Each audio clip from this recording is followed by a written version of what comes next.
আমার ইমানদারে মুসলমান ভাইরা আমার, আল্লাহ এই আয়াতের মধ্যে কি বুঝাইতে চাইতেছেন?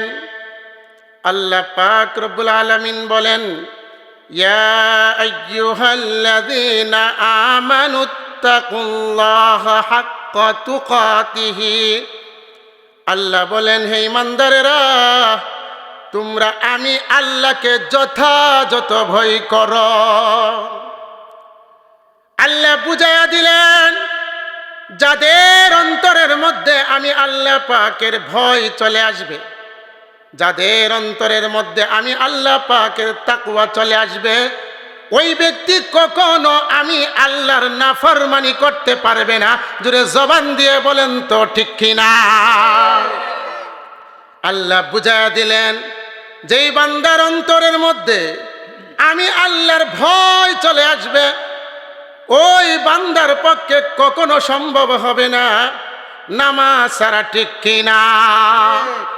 যে বান্দা বান্দির অন্তরের মধ্যে আল্লাহ পাকের ভয় চলে আসবে, ওই ব্যক্তির পক্ষে কখনো সম্ভব হবে না অন্যের ক্ষেতের লাইল কাটা। ঠিক কিনা?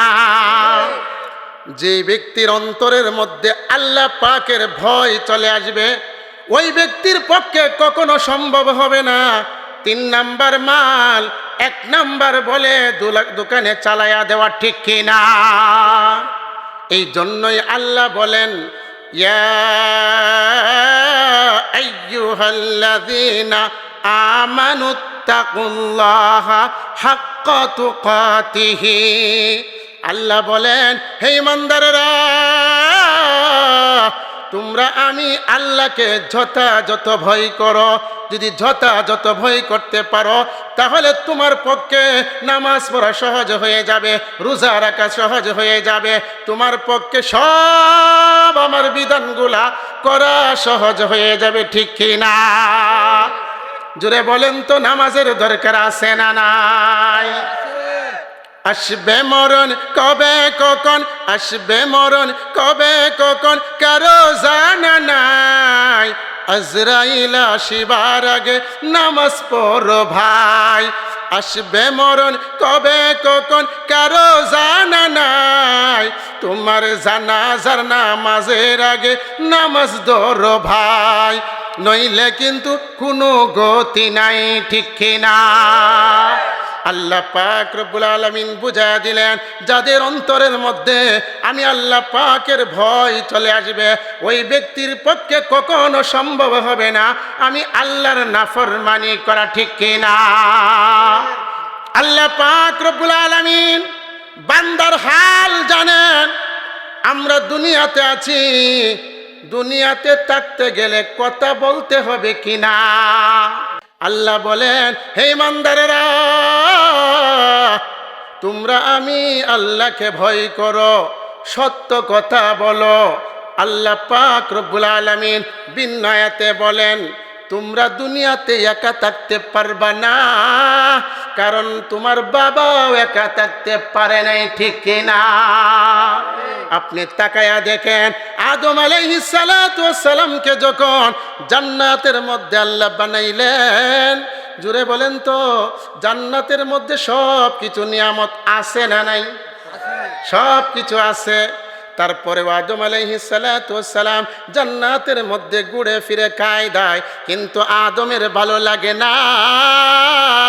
আল্লাহ পাক রব্বুল আলামিন আদমের সাথী বানায়া দিলেন মা হাওয়া আলাইহিস সালাতু ওয়াস সালামকে।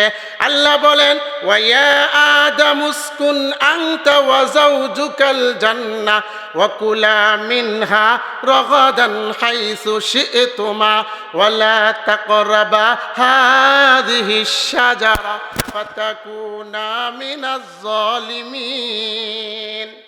আল্লাহ বলেন, হে আদম, তুমি এবং তোমার বিবি জান্নাতের মধ্যে বসবাস করো, যা মন চাই তা খাও, যেখানে মন চাই সেখানে যাও, কিন্তু ওই গাছটার ধারে কাছেও যাইও না। আমি আপনাদেরকে এটাই বুঝাইতে চাইতেছি যে আদম আলাইহিস সালাতু ওয়াস সালাম একা থাকে নাই, একা থাকা ভালো লাগে না, আপনি আমিও একা থাকতে পারবো না। ঠিক কিনা?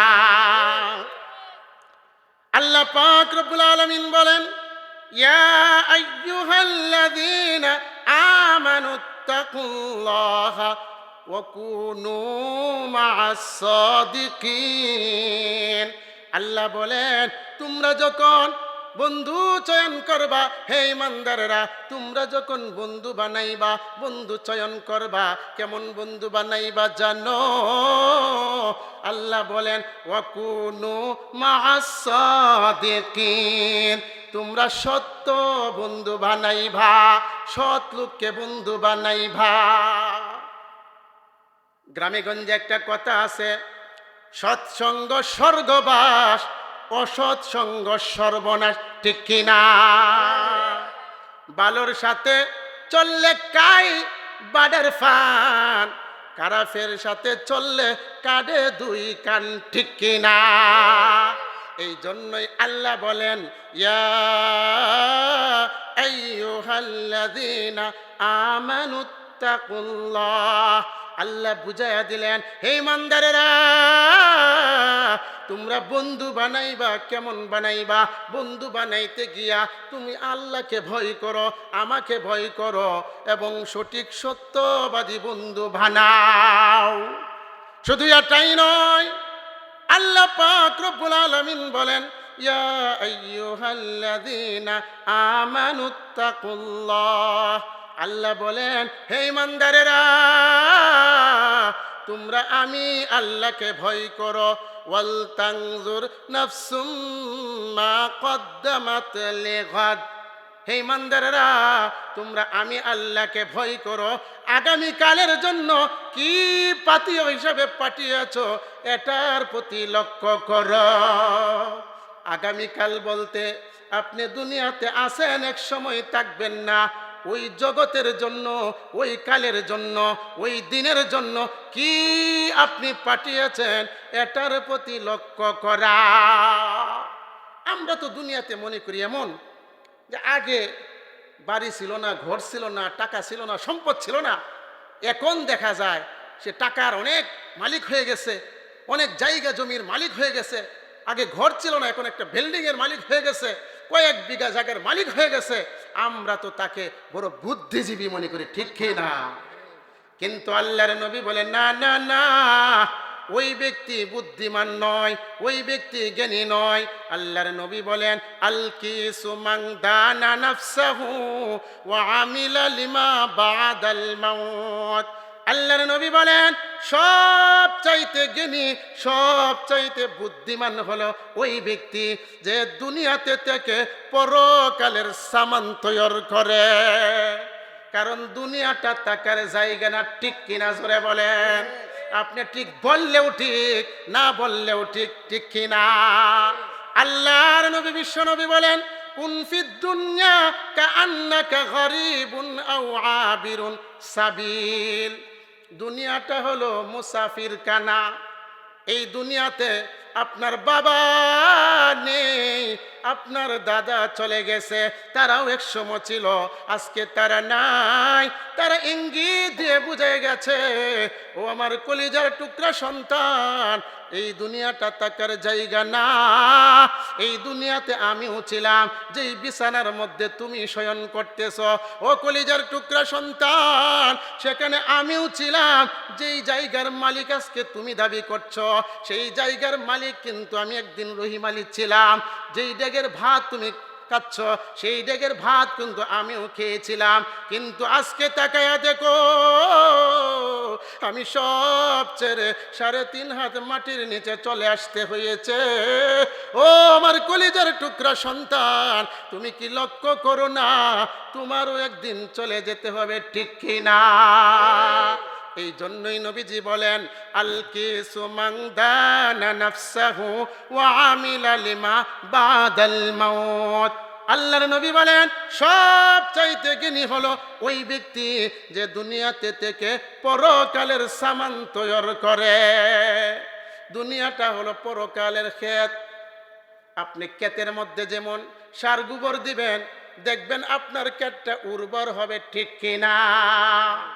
আদ-দুনিয়া মাজরাআতুল আখিরা, দুনিয়াটা হলো পরকালের ক্ষেত। আপনি দুনিয়াতে যেই পরিমাণ আমল করবেন, যেই পরিমাণ আপনি তাসবিহ তাহলিল পাঠ করবেন, যেই পরিমাণ আপনি নামাজ রোজা পড়বেন, সেই পরিমাণ আপনি পরকালে পাবেন। দুনিয়াটা হলো কামাইয়ের জায়গা, পরকাল হলো উপভোগের জায়গা। কিন্তু ব্যতিক্রম আমাদের হয়ে গেছে। আল্লাহর নবী বলেন, সায়াতি জামানুন আলা উম্মতি ইউহিব্বুনাদ দুনিয়া ওয়া ইয়ানসাউনাল আখিরা। আল্লাহর নবী বলেন, আমার উম্মতের উপর এমন একটা সময় অচিরেই চলে আসবে, যেই সময় আমার উম্মতেরা দুনিয়াটাকে বেশি প্রাধান্য দিবে, দুনিয়াটাকে বেশি মহব্বত করবে, আখিরাতকে ভুলে যাবে। এমনটাই তো হচ্ছে, ঠিক কিনা? অথচ এটা করার দরকার ছিল, দুনিয়া কামাও টুকটাক, পরকাল করো ঠিকঠাক, ঠিক কিনা? এই জন্যই আল্লাহ বলেন, ইয়া আইয়ুহাল্লাযীনা আমানুত্তাকুল্লাহ, হে ইমানদারেরা, আমি আল্লাহকে তোমরা ভয় করো। ওয়াল তানজুর নাফসুম মা কদ্দামাত লিগাদ, আগামীকালের জন্য কি পাতীয় হিসাবে পাঠিয়েছো এটার প্রতি লক্ষ্য করো।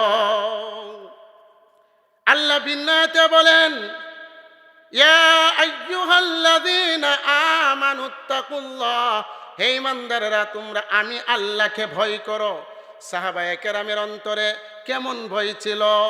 খলিফাতুল মুসলিমিন হযরত উমর ফারুক রাদিয়াল্লাহু তাআলা আনহু, তিনি উবাই ইবনে কাব রাদিয়াল্লাহু তাআলা আনহুকে ডেকে বলে, উবাই ইবনে কাব, তাকওয়া কাকে বলে আমার একটু জানায়া দাও। খলিফাতুল মুসলিমিন উমরের প্রশ্নের জবাব দিলেন না। উবাই ইবনে কাব রাদিয়াল্লাহু তাআলা আনহু, তিনি উমরকে উল্টা প্রশ্ন করলেন। উবাই ইবনে কাব বলেন, ও খলিফাতুল মুসলিমিন, আপনি কি কোনোদিন কাটাদার জঙ্গলে প্রবেশ করেছেন কিনা? খলিফাতুল মুসলিমিন হযরত উমর বলে, নাম, হ্যাঁ, আমি কাটাদার জঙ্গলে প্রবেশ করেছি। এমন সময় উবাই ইবনে কাব রাদিয়াল্লাহু তাআলা আনহু উমরকে প্রশ্ন করতে লাগলেন, ও খলিফাতুল মুসলিমিন উমর, আপনি যখন কাটাদার জঙ্গলে প্রবেশ করতেছিলেন তখন আপনার শরীরের কি অবস্থা ছিল? আপনার কাপড় চোপড়ের কি অবস্থা ছিল? খলিফাতুল মুসলিমিন হযরত উমর বলে, উবাই ইবনে কাব, আমি যখন কাটাদার জঙ্গলে প্রবেশ করতেছিলাম তখন তো আমার শরীরটাকে জোরসোর করে নিয়েছি, আমার কাপড় চোপড় ভাঁজ করে নিয়েছি। উবাই ইবনে কাব বলে, কেন গো, কেন? এমন সময় উমর ইবনুল খাত্তাব রাদিয়াল্লাহু তাআলা আনহু বলে, ও উবাই ইবনে কাব, আমি এই জন্যই আমার শরীরটাকে গুটিয়ে নিয়েছি, আমি আমার কাপড় চোপড় গুটিয়ে নিয়েছি, যেন কাঁটাদার গাছের কাঁটা আমার গায়ে কাপড়ে স্পর্শ না করে। উবাই ইবনে কাব বলে, ও খলিফাতুল মুসলিমিন, এটাই হলো তাকওয়া, আত-তাকওয়া হাহুনা। ও খলিফাতুল মুসলিমিন উমর, আপনি যেমনভাবে আপনার শরীরটা গুটিয়ে নিয়েছেন, যেমনভাবে আপনার কাপড় চোপড় গুটিয়ে নিয়েছেন, কাঁটাদার জঙ্গলের কাঁটা যেন স্পর্শ না করতে পারে, ঠিক তেমনিভাবে আপনি দুনিয়ার জীবনে যতদিন থাকবেন ততদিন এমনভাবে চলবেন, দুনিয়ার গুনাহের সয়লাব যেন আপনার আমল নামার মধ্যে স্পর্শ না করতে পারে। জোরে বলা যাবে কি সুবহানাল্লাহ? আল্লাহ পাক রব্বুল আলামিন বলেন, গোটা দুনিয়াটা আমার রহমতে বেষ্টন, তবে যারা তাকওয়া অর্জন করতে পারবে, তাকওয়া লালন করতে পারবে, আমি আল্লাহ পাকের পক্ষ থেকে তাদের জন্য আমি আল্লাহর রহমত লিপিবদ্ধ করে দিব। সুবহানাল্লাহ। আল্লাহ কোরআনে বলেন, ও রহমতি ওয়াসিআত কুল্লা শাই ফাসাআকতুবুহা লিল্লাযীনা ইয়াত্তাকুন। শুধু এটাই নয়, আল্লাহ পাক রব্বুল আলামিন বিনয়তে বলেন, ওয়ালামু আন্নাল্লাহা মাআল মুত্তাকিন। আল্লাহু আকবার। আল্লাহ পাক রব্বুল আলামিন বলেন, হে দুনিয়ার মানুষ, তোমরা যারা তাকওয়া অবলম্বন করবে তোমরা জানিয়া রাখো আমি আল্লাহ পাক রব্বুল আলামিন তাকওয়াবান লোকদের সাথে আছি। জোরে বলা যাবে কি সুবহানাল্লাহ? আল্লাহ যদি আপনি আমার সঙ্গে থাকে, আমাদের কোনো চিন্তা আছে নাকি? নাই। আল্লাহ বিন্নাতে বলেন, যারা তাকওয়া অবলম্বন করতে পারবে, যারা আমি আল্লাহ পাকের ভয় অন্তরে লালন করতে পারবে, আল্লাহ বলেন ইন্নাল্লাহা ইউহিব্বুল মুত্তাকিন, নিশ্চয় আমি আল্লাহ পাক রব্বুল আলামিন মুত্তাকিনদেরকে ভালোবাসি। সুবহানাল্লাহ। আল্লাহর নবী বিশ্ব নবী বলেন, কোন বান্দা কোন বান্দিকে যখন আল্লাহ পাক ভালোবাসেন, তখন আসমানের ফেরেশতা জিবরাইলকে ডেকে বলে, মিকাইলকে ডেকে বলে, আজরাইলকে ডেকে বলে, ইসরাফিলকে আল্লাহ ডেকে বলে, আজরাইল ও জিবরাইল, ও মিকাইল, ও ইসরাফিল, তোমরা শুনিয়া রাখো আমি অমুক ব্যক্তিকে ভালোবাসি, তোমরাও তাকে ভালোবাসো। জুড়ে বলা যাবে কি সুবহানাল্লাহ? তখন ওই ব্যক্তিটাকে হযরত জিবরাইল আমিন ভালোবাসতে থাকে, ইসরাফিল আলাইহিস সালাতু ওয়াস সালাম ভালোবাসতে থাকে।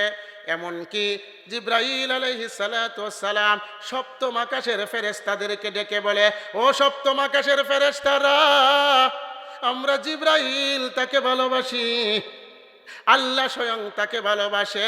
ও সপ্তম আকাশের ফেরেশতারা, তোমরাও তাকে ভালোবাসো।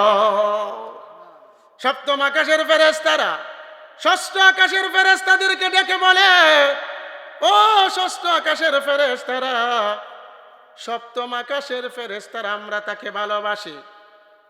স্বয়ং জিবরাইল, মিকাইল, আজরাইল, ইসরাফিল তাকে ভালোবাসে, স্বয়ং আল্লাহ তাকে ভালোবাসে, বিদায় তোমরাও তাকে ভালোবাসো।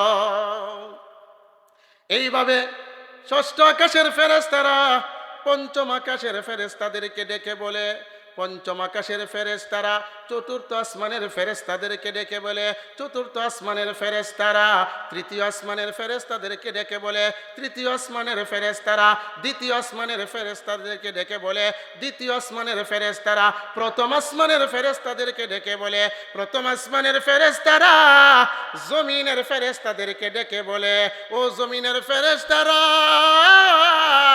আমরা প্রথম আসমানের ফেরেশতারা অমুক ব্যক্তিকে ভালোবাসি, দ্বিতীয় আসমানের ফেরেশতারা তাকে ভালোবাসে, তৃতীয় আসমানের ফেরেশতারা তাকে ভালোবাসে, চতুর্থ আসমানের ফেরেশতারা তাকে ভালোবাসে, পঞ্চম আকাশের ফেরেশতারা তাকে ভালোবাসে, ষষ্ঠ আকাশের ফেরেশতারা তাকে ভালোবাসে, সপ্তম আকাশের ফেরেশতারা তাকে ভালোবাসে, স্বয়ং জিবরাইল, মিকাইল, আজরাইল, ইসরাফিল তাকে ভালোবাসে, স্বয়ং আল্লাহ তাকে ভালোবাসে।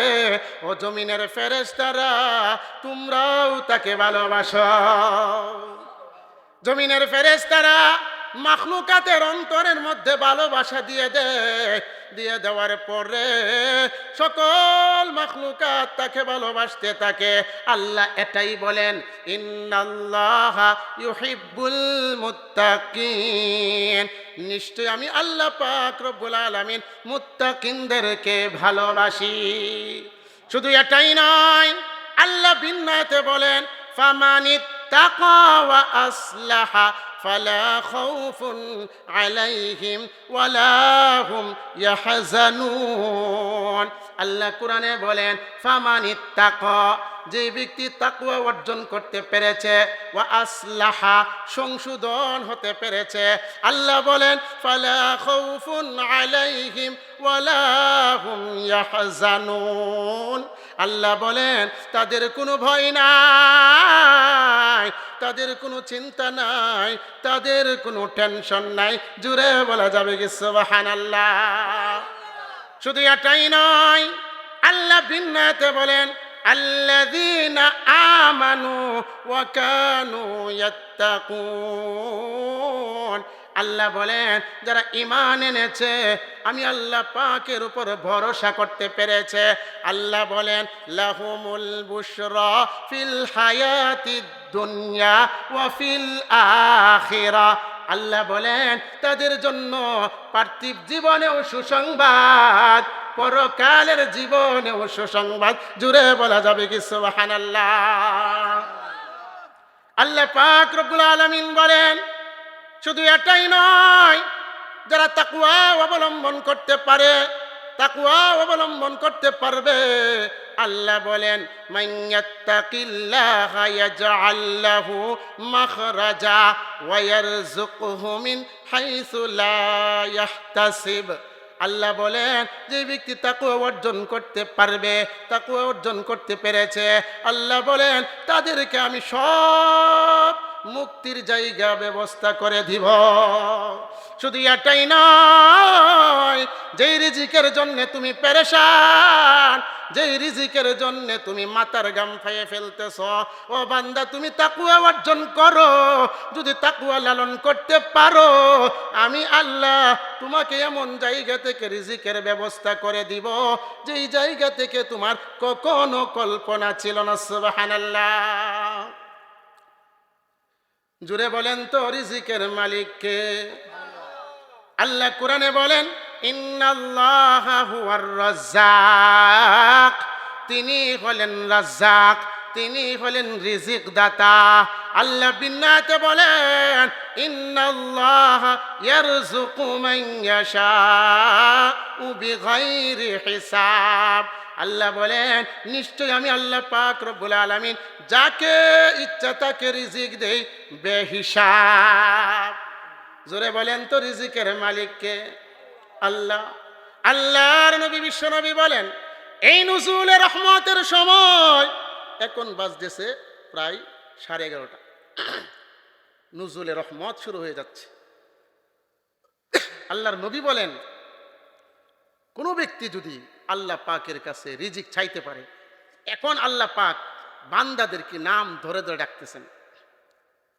আল্লাহর নবী বলেন আলা মিন মুস্তারজিকিন ফাআরযুকাহু।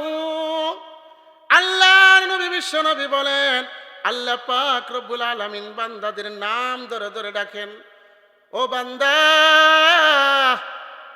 তোমার টাকা নাই, পয়সা নাই, খাবার নাই, দাবার নাই, ও বান্দা তুমি আমার কাছে চাও, আমার কাছে চাইতে দেরি, আমি আল্লাহ তোমার রিজিকের ব্যবস্থা করতে দেরি করব না। গুনাহ করছেন, গুনাহ পাহাড় পরিমাণ হয়ে গেছে, সমুদ্রের ফেনা পরিমাণ হয়ে গেছে, নিরাশ হয়ে গেছেন, না না। আল্লাহর নবী বলেন আলা মিন মুস্তাগফিরিন ফাআগফির লাহু। কে আছো, কে আছো, গুনাহ করেছো, তোমার গুনাহ পাহাড় পরিমাণ হয়ে গেছে, তুমি মনে করতেছো তোমার গুনাহ বুঝি মাফ হবে না। তুমি এমন গুনাহ করেছো, তোমার গুনাহ সমুদ্রের ফেনা পরিমাণ হয়ে গেছে, তোমার গুনাহ আকাশের তারকা পরিমাণ হয়ে গেছে। বান্দা তোমরা আল্লাহর কাছে ক্ষমা চাও, আল্লাহর কাছে ক্ষমা চাইতে দেরি, মহান রব তোমার গুনাহ মাফ করতে দেরি করবে না, ঠিক কিনা? মহান রব আপনি আমার গুনাহ মাফ করে দিবেন। তুমি পারো করতে মুছন অভাবে দুঃখী লোকের, তুমি পরম মুক্তিদাতা মালিকে জগতের। তোমার কাছে চাই যে পানা, তোমার কাছে চাই যে পানা, আমরা প্রতিদিন তোমার দয়াই পূর্ণ আমার সারা নিশিদিন, ঠিক কিনা? আল্লাহর নবী বলেন, হে আমার উম্মতেরা, তোমরা গুনাহ করেছো, তোমার গুনাহ পাহাড় পরিমাণ হয়ে গেছে, তুমি আল্লাহ পাকের কাছে ক্ষমা চাও, আল্লাহ পাকের কাছে ক্ষমা চাইতে দেরি, আল্লাহ মাফ করতে দেরি করবে না, ঠিক কিনা? আল্লাহ বিন্নাতে বলেন ইয়া আইয়ুহাল্লাযীনা আমানুত্তাকুল্লাহ, হে ইমানদারেরা তোমরা আমি আল্লাহকে ভয় করো। যদি ভয় করতে পারো, আমি আল্লাহ পাক রব্বুল আলামিন তোমাদেরকে শান শৌকত বাড়ায়া দিব।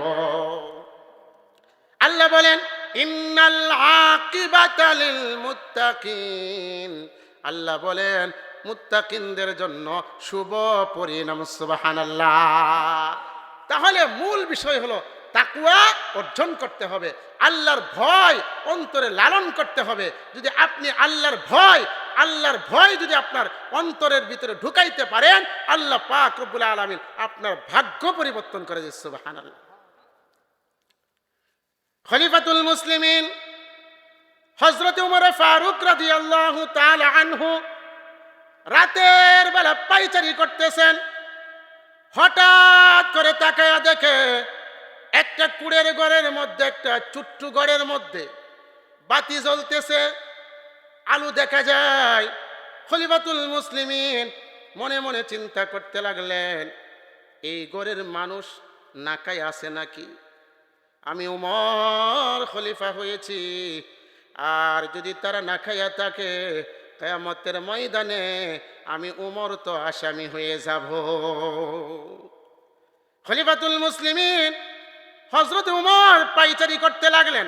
হাঁটি হাঁটি পা ওই ঘরের কাছে চলে গেল। উমরের ছেলে আব্দুর রহমান বলে, বাবা, যেদিন থেকে রাষ্ট্রনায়ক হয়েছে আমি কোনোদিন দেখি নাই আমার বাবার পিঠটা বিছানার মধ্যে রাতের বেলা লাগাইতে। আমাদের নেতারা এমন হয়তো হয়, আফসোস। খলিফাতুল মুসলিমিন হযরত উমর হাঁটি হাঁটি পা ওই ঘরের কাছে গেল। ওই ঘরের কাছে গিয়ে দেখে মা এবং মেয়ে দুধ মাপতেছে। 1 কেজি হতে অল্প সামান্য মনে করেন কম। তখন মা বলতেছে, বেটি, আগামীকালকে সকালবেলা দুধ বিক্রি করতে হবে। যদি 1 কেজি পূর্ণ না হয় পরিপূর্ণ মূল্য পাবো না। মেয়েটাকে বলতে লাগলো, মারে পানির মশকটা নিয়ে আসো। মেয়েটা পানির মশকটা নিয়ে গেলেন। যেই মুহূর্তে মা দুধের মধ্যে পানি ঢালবে, এমন সময় মেয়েটা হাতের মধ্যে মায়ের চেপে ধরলো আর বলতে লাগলো, মাগো, তুমি কি জানো না মুসলমানদের খলিফা উমর আইন চালু করেছে, দুধের মধ্যে পানি দেওয়া যাবে না। এমন সময় মা বলতে লাগলো, বেঠি, মুসলমানদের খলিফা উমর তোমার ঘরে আছে নাকি, দেখছে নাকি? এমন সময় মেয়েটা বলতে লাগলো, মাগো, মুসলমানদের খলিফা যদিও না দেখে, মুসলমানদের খলিফার আল্লাহ যিনি, বলো তো তোমার আমার রব তিনি কিনা? মুসলমানদের খলিফা উমরের রব যিনি, তোমার আমার মালিকও তো তিনি। মুসলমানদের খলিফা উমর যদিও না দেখে, মাগো বলো তো তোমার আমার মালিক দেখেন কিনা? আল্লাহ কোরআনে বলেন, আল্লাহু সামিউম বাসীর। আল্লাহ দেখেন, জানেন, শুনেন, শ্রবণ করেন, ঠিক কিনা? মাকে যখন এই কথা বলতে লাগলো, খলিফাতুল মুসলিমিন উমর ফারুক রাদিয়াল্লাহু তাআলা আনহু তিনি লক্ষ্য করলেন। এই আওয়াজ যখন শুনতে পাইলেন, সকালবেলা খলিফাতুল মুসলিমিন উমরের ছেলের প্রস্তাব পাঠায়া দিল। সুবহানাল্লাহ। আল্লাহর নবী বিশ্বনবী বলেন, তুনকাহুল মারআতু লিআরবাইন। সাধারণত 4টা জিনিস দেখে বিবাহ করা হয়। 1 নাম্বার লিমালিহা, মাল দেখিয়া। 2 নাম্বার ওলি হাসাবিহা, বংশ দেখিয়া। 3 নাম্বার ওলি জামালিহা, সৌন্দর্য দেখিয়া। 4 নাম্বার হলো ওলি দীনিহা, দিনদারিত্ব দেখিয়া। আল্লাহর নবী বলেন, শুনো উম্মত, মাল যদিও না থাকে, সুন্দর যদিও না থাকে, বংশ যদিও ভালো না থাকে, কিন্তু দিনদারিত্ব যদি থাকে, তাকে তুমি প্রাধান্য দাও। আশা করা যায় ওই মেয়েটাকে প্রাধান্য দিলে ওই মেয়ের গর্ভ থেকে আব্দুল কাদের জিলানী আসতে পারে, ঠিক কিনা? আর যদি দিনদারিত্বকে প্রাধান্য না দাও, আল্লাহর নবী বলেন তোমার নাক মুখ ধুলাই দূষিত হয়ে যেতে পারে, ঠিক কিনা? তাহলে জুড়ে বলেন তো, ওই দিনদারি মহিলা কোথায় পাওয়া যাবে? হালিমাতুস সাদিয়া কওমি মহিলা মাদ্রাসা পাওয়া যাবে কিনা? নামাজি পাওয়া যাবে কিনা? কোরআন পড়নেওয়ালা পাওয়া যাবে কিনা? স্বামীর হক আদায় করনেওয়ালা মেয়ে পাওয়া যাবে কিনা? পিতামাতার হক আদায়কারী সন্তান পাওয়া যাবে কিনা? তাহলে এই মাদ্রাসার সাথে সম্পৃক্ত থাকার দরকার আছে না নাই? ওই সমস্ত মাদ্রাসার মধ্যে সন্তান দেওয়ার দরকার আছে না নাই? আর যদি ওই সমস্ত সন্তান না হয়, হতে পারে ওহশির মতো সন্তানের হাতে বাবা খুন হতে পারে, ঠিক কিনা?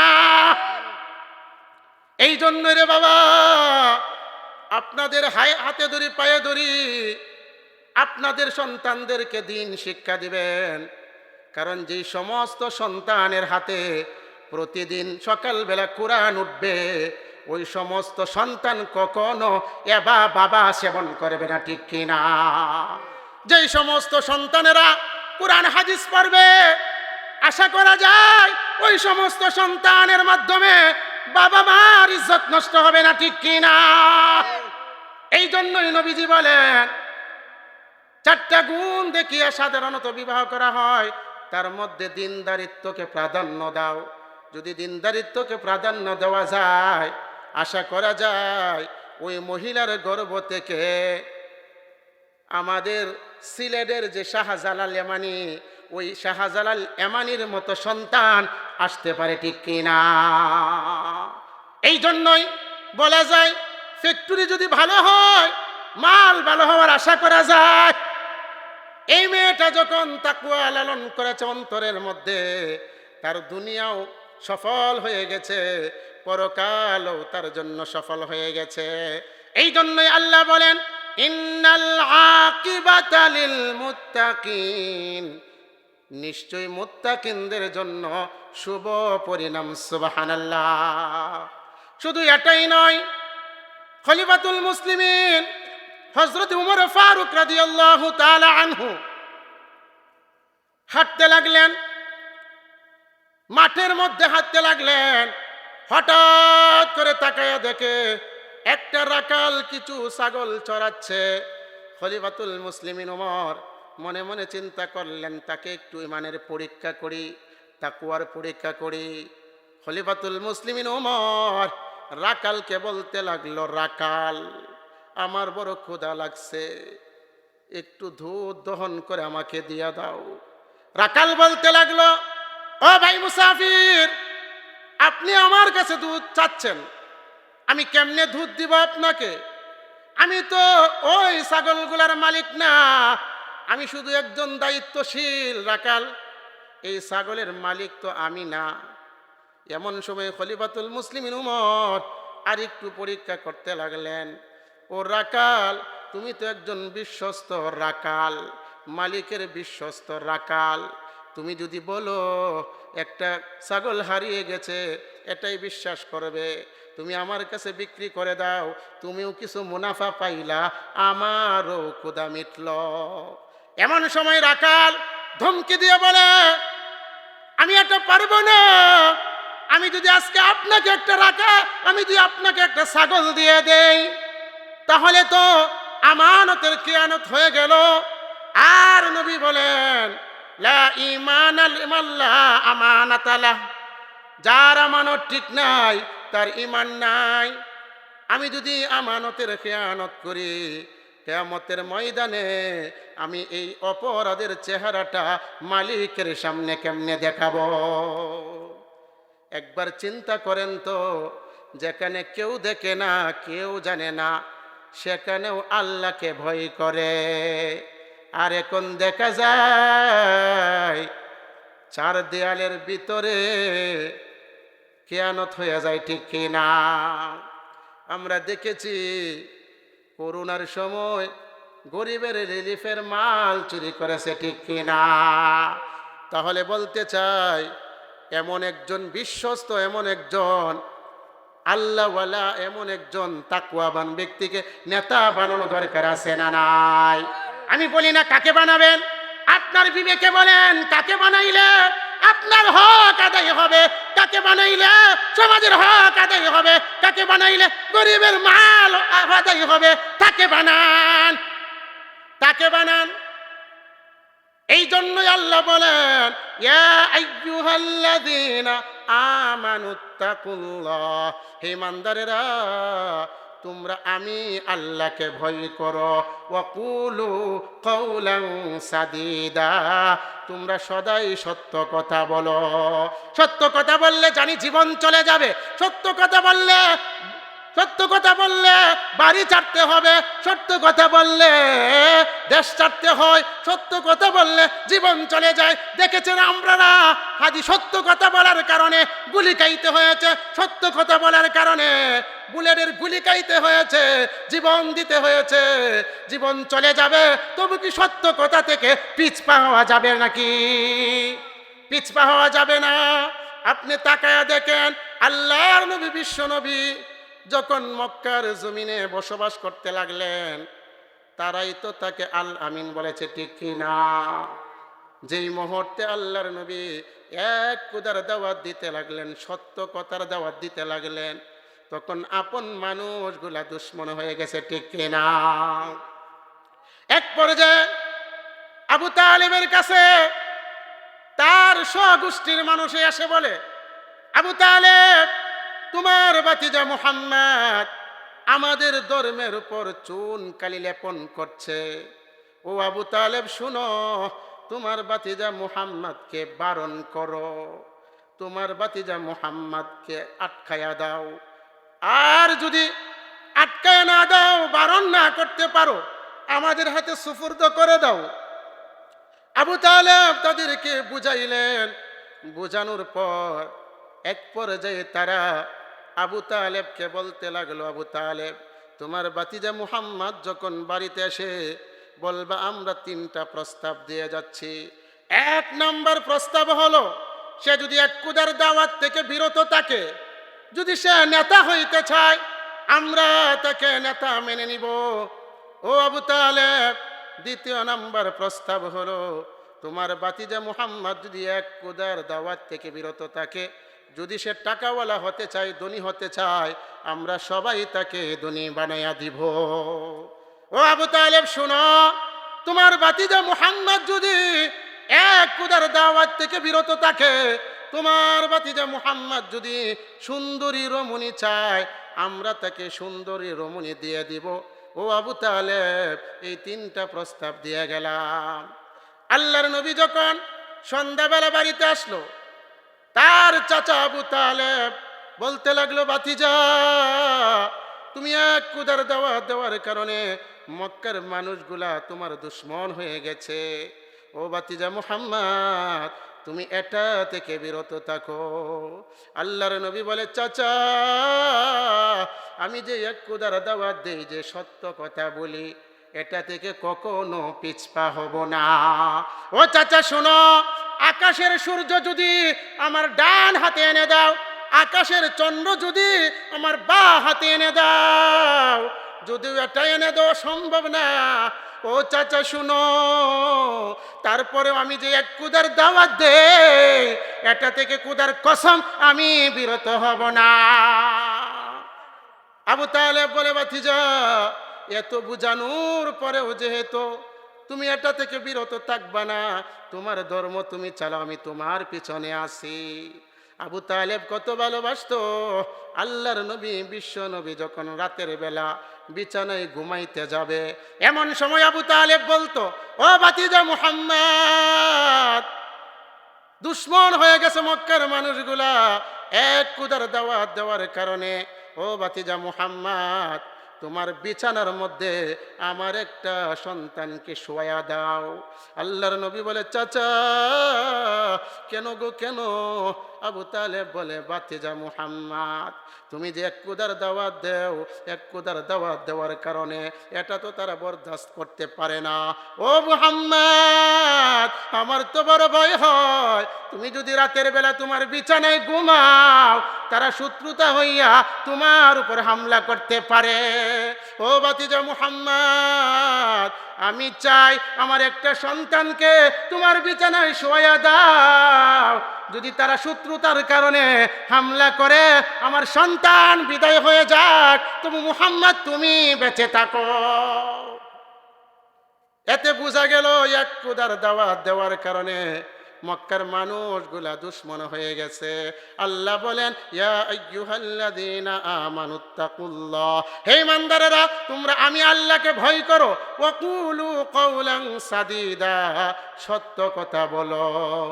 আল্লাহ বিনয়তে বলেন, আল্লাহ পাকের কাছে সব চাইতে সম্মানিত হলো ওই ব্যক্তি যার তাকওয়া বেশি। আল্লাহ কোরআনে বলেন, ইন্না আকরামাকুম ইনদাল্লাহি আতকাকুম। আল্লাহ বলেন সব চাইতে সম্মানিত আমি আল্লাহ পাকের কাছে ওই ব্যক্তি তোমাদের মধ্যে যার তাকওয়া বেশি। আর আমরা তো মনে করি টাকা হইলেই সম্মান, বড় একজন ব্যবসায়ী হইলেই সম্মান। না না না, দুনিয়ার সম্মান হতে পারে কিন্তু আল্লাহ পাকের কাছে সে সম্মানিত না। হ্যাঁ, যদি হতে পারে, যদি ব্যবসায়ী হয়, ব্যবসার ক্ষেত্রে আল্লাহকে ভয় করে তাকওয়াবান হতে পারে, সে দুনিয়াতেও সাকসেস, পরকালেও সাকসেস, ঠিক কি না? তাহলে এমন হওয়া দরকার আছে না নাই? আছে না নাই? এই জন্যই আল্লাহ বলেন, ইয়া আইয়ুহাল্লাযীনা আমানুত্তাকুল্লাহা হাক্কা তুকাতিহি ওয়া লা তামুতুন্না ইল্লা ওয়া আনতুম মুসলিমুন। আল্লাহ বলেন, হে ইমানদারেরা তোমরা আমি আল্লাহকে যথাযথ ভয় করো এবং মুসলমান না হয়ে মৃত্যুবরণ করো না। আল্লাহ বলেন, ইয়া আইয়ুহাল্লাযীনা আমানুত্তাকুল্লাহ, হে ইমানদারেরা তোমরা আমি আল্লাহকে ভয় করো। ওয়াল তানজুর নাফসুম মা কদ্দামাত লিগাদ, আগামীকালের জন্য কি পাতি হিসাবে পাঠিয়েছো এটার প্রতি লক্ষ্য করো।